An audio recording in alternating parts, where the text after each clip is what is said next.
عمل حاجة ولا حاجة؟ خلاص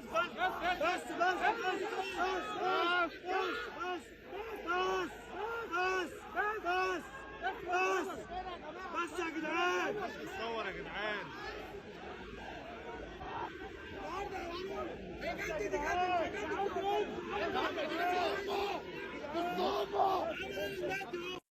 لا مؤاخذة زيزو، كابتن زيزو، انا عاوز اتصور معاك. زيزو عيب يا زيزو، عيب يا زيزو والله. هديك 100 مليون 250. ما حد يزعله يا جماعه.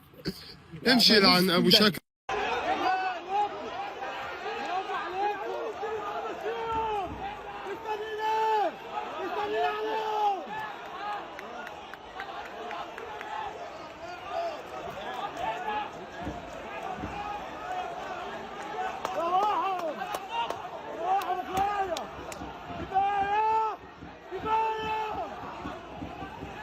كفايه يا ولاد المتات،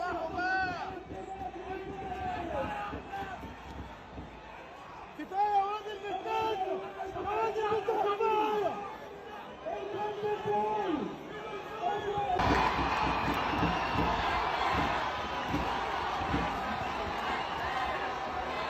الونش تاني بقى.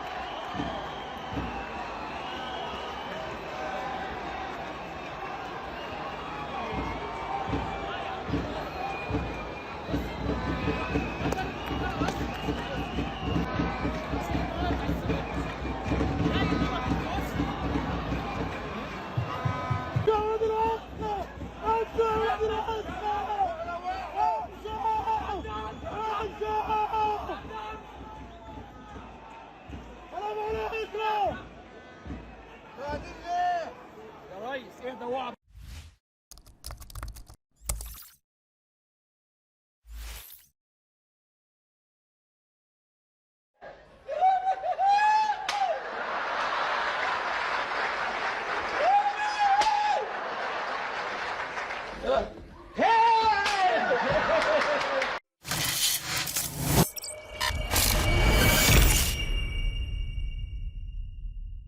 عايزين نعرف الاهلي بيجيب الفلوس منين عشان احنا نجيب الفلوس من نفس المكان ونشتري لعيبه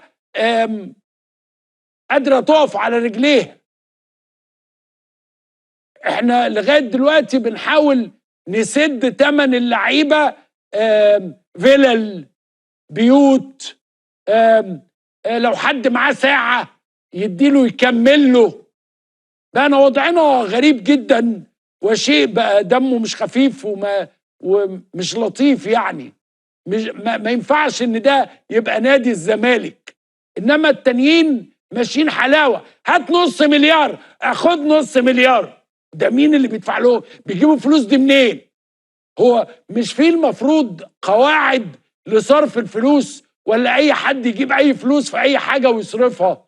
احنا مش قادرين نجيب نص مليار ولا 150 مليون، مش مليار. لا لا لا لا، انا عايزك تجمد كده. ده لسه في ماتش اهلي والزمالك في شهر فبراير، ولسه زيزو جاي الاهلي. ده واضح ان بن قلبي كركب الدنيا على الاخر.